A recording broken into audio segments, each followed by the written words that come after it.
12 नवंबर की रात को इनोवा हाईक्रॉस तेज स्पीड में आती है और अपने से आगे चल रहे कंटेनर से जा टकराती है। एक्सीडेंट इतना खतरनाक होता है कि इसके अंदर बैठे 4 लोग ऑन द स्पॉट मर जाते हैं और 2 लोगों की बॉडी कार से कटकर बाहर छटक जाती है।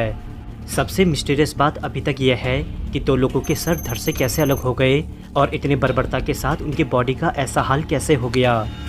इस एक्सीडेंट को आज 10 दिन हो गए हैं, लेकिन पुलिस के साथ साथ इनोवा कंपनी के एक्सपर्ट भी ये चीज़ सही से एक्सप्लेन नहीं कर पा रहे हैं कि 12 नवंबर की रात को ऐसा भी क्या हुआ कि 2 लोगों के सर धड़ से अलग हो गए। 10 दिन की डीप स्टडी से हमें ये पता चला कि जो न्यूज़ हमें पहले मिली थी वो 80% गलत थी, क्योंकि लोगों ने बताया कि इनोवा हाईक्रॉस का BMW कार से रेसिंग चल रही थी, लेकिन तमाम CCTV फुटेज में दिख रहा है कि इनोवा हाईक्रॉस मीडियम स्पीड में है और जिस कार से वो रेस कर रही थी वो BMW नहीं बल्कि रेड कलर की स्कोडा रैपिड थी। और जब पुलिस ने स्कोडा रैपिड वाले से बात करी तो उसने बताया कि हमारे पीछे अतुल अग्रवाल की कार थी जो बहुत तेज़ी से पीछे आ रही थी और कंटेनर को वो ओवरटेक नहीं कर सकी और उसके पीछे टकराकर उसके परखच्चे उड़ गए। चलो अब एनिमेशन से समझते हैं कि इन लोगों के साथ ऐसा भी क्या हुआ कि 2 लोगों के सर धड़ से अलग हो गए। देखो, जब इनकी कार देहरादून के ONGC चौक में पहुंचने वाली होती है तो आगे से कंटेनर चल रहा होता है। अतुल कंटेनर को ओवरटेक करने के लिए अपनी कार को 50 किलोमीटर की स्पीड से बढ़ाकर 130 किलोमीटर की कर देता है। पिछली वीडियो में कुछ कमेंट ऐसे थे कि लोग बता रहे थे कि इनोवा हाईक्रॉस की स्पीड 180 से ज़्यादा या 200 से ज़्यादा रही होगी, लेकिन दोस्तों इतनी तेज़ स्पीड इनोवा हाईक्रॉस की नहीं होती है। आई नो कि इनोवा की टॉप स्पीड स्पीडोमीटर में 200 किलोमीटर की है, लेकिन इनोवा हाईक्रॉस 170 किलोमीटर से ज़्यादा तेज़ नहीं चल पाती है। इसलिए जब अतुल अग्रवाल ने कंटेनर के पीछे अपनी कार को ठोकी तो उस समय उसकी कार की स्पीड 100 किलोमीटर से 130 किलोमीटर के बीच की रही होगी। रिपोर्ट में सामने आया कि कार के टकराने से पहले अतुल ने ब्रेक मारे, लेकिन उसके ब्रेक के नीचे बिस्लेरी की बोतल आ गई थी और ब्रेक ना लगने की वजह से कार 130 किलोमीटर की कंटिन्यूस रफ्तार से कंटेनर के पीछे एक तेज़ आवाज़ से चिपक गई और 2 लोगों के सर इसलिए कट गए क्योंकि उन्होंने अपने सर सनरूफ से बाहर निकाले हुए थे और जब कार 130 किलोमीटर की रफ्तार से कंटेनर से टकराई तो सनरूफ के ब्लेड से इनका सर धड़ से अलग हो गया और पूरी बॉडी के साथ रोड पर छटक गया। यदि ये सनरूफ से बाहर नहीं निकले होते तो पॉसिबिलिटी रहती कि इनके सर अलग नहीं होते और 6 लोगों की तरह इनकी भी सेम मौत हो जाती। पोस्टमार्टम की रिपोर्ट में पता चला कि एक्सीडेंट इतना भयानक रहा कि ये लोग मिलीसेकंड में ही मर गए थे। देखो दोस्तों, ह्यूमन आई को ब्लिंक करने में 0.4 सेकंड लगता है, तो सोचो मिलीसेकंड कितना कम समय हुआ कि जब इनके प्राण गए होंगे तो इनको खुद ही पता नहीं चला होगा कि इनके साथ क्या हुआ। स्कोडा रैपिड वाला खुद दूसरे हॉस्पिटल में अपने घर वालों को देखने जा रहा था, लेकिन जब उसने देखा कि पीछे से अतुल की कार तेज आवाज़ के साथ कंटेनर से ठुक गई है तो वो तुरंत बचाने भागा, लेकिन पल भर में ही सब खत्म हो गया था। उसने सबको चेक करने के बाद आखिरी बचे सिद्धेश, जो उस समय कुछ सांसें ले रहा था, उसको तुरंत सिनर्जी हॉस्पिटल में छोड़ा, वरना आज वो कब के मर चुका होता।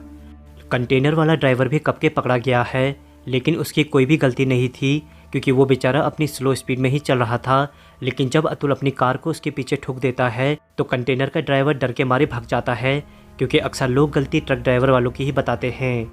जिसके घर इन्होंने ड्रिंक पार्टी रखी थी उसका नाम सिद्धेश अग्रवाल है। उसके हाथ पैर और पसलियाँ सब टूट गई हैं, सर में काफ़ी गहरी चोट आई है और पूरी बॉडी में उसके फ्रैक्चर है। डॉक्टर्स की कड़ी निगरानी में रहने के बाद अब उसकी हालत में 20% सुधार हुआ है। पुलिस वेरिफिकेशन और टोयोटा कंपनी के एक्सपर्ट ने कहा कि जब सिद्धेश बोलने की कंडीशन में आ जाएगा तो उससे पूरी सच्चाई सुनी जाएगी कि उस रात आखिर क्या हुआ था। 2:15 बजे मेरे पास फोन पहुंचा, मैं 7 के साथ वहां से वापस हो लिया और यहाँ 7 बजे आया। उसके बाद में जब से वो अभी तक आईसीयू में है, अभी तक ना उसने मुंह खोला है, ना कोई किसी तरह का कुछ हुआ है। बस उसकी हम तो शरीर को देख पा रहे हो, कुछ नहीं कर पा रहे। आखिरी बार सिद्धेश से कब बात हुई थी आपकी? क्या कहा था सिद्धेश ने? सिद्धेश से मेरी बात हुई थी 9:15 बजे, जब उसने दुकान शोरूम को बढ़ाया था उस समय मेरी उससे बात हुई थी और यही बात थी कि वो सीधा घर जाएगा। दोस्तों, देहरादून का ये इनोवा हाईक्रॉस वाला एक्सीडेंट इतना खतरनाक है जिसने पूरे भारत को हिला दिया है। आज देहरादून में हर जगह पुलिस अल्कोहल टेस्ट कर रही है और जो लोग शराब पीकर गाड़ी चला रहे हैं उन पर स्ट्रिक्ट एक्शन भी लिया जा रहा है। अब कंक्लूजन की बात करें तो इसमें हमें पता चलता है कि गलती इन्हीं लोगों की थी, क्योंकि उस रात को ये अगर ड्रिंक नहीं करते तो जोश में होश नहीं खोते। इसमें ना तो गलती पुलिस वालों की है जिन्होंने चेक नहीं किया, क्योंकि दोस्तों एक ही रात में हज़ारों गाड़ियों को चेक करना आसान बात नहीं होती है। दूसरा, इसमें ना तो कंटेनर वाले की गलती है और ना ही स्कोडा रैपिड वाले की है। गलती सिर्फ इन्हीं 7 लोगों की है जिसके वजह से ये सब हुआ। इसलिए दोस्तों, स्टॉप ड्रिंक एंड ड्राइव, क्योंकि मरने वाला तो मर जाता है लेकिन उसके साथ जितनों के भी अटैचमेंट होते हैं उनकी ज़िंदगी जीते जी नरक बन जाती है।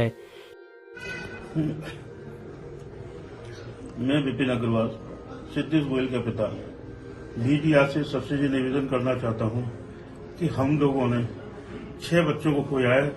6 बच्चों के परिवार सब इतने शोक में और इतने शॉक्ड हैं कि हम उससे निकल नहीं पा रहे हैं। एक बच्चा इस समय आईसीयू में भर्ती है जो वेंटिलेटर पर है। सभी मीडिया वालों से मैं ये निवेदन करता हूं कि वो इस बच्चे के प्रति सहानुभूति रखें और 6 परिवारों के प्रति सहानुभूति रखें।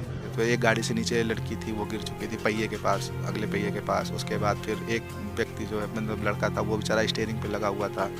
एक के ऊपर एक करके ऐसे 2-3 लोग नीचे पड़े हुए थे बीच वाली रो में।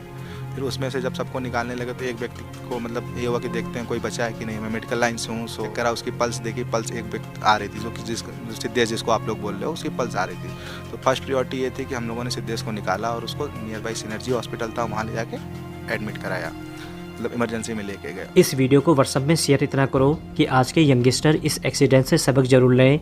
साथ ही में नैनीताल मीडिया यूट्यूब चैनल को सब्सक्राइब जरूर करें ताकि आगे आने वाली वीडियो से आप निरंतर अपडेटेड रह सकेंगे। मैं हूं आपका दोस्त संदीप, फिर मिलेंगे एक नई एपिसोड में। तब तक के लिए नमस्कार दोस्तों।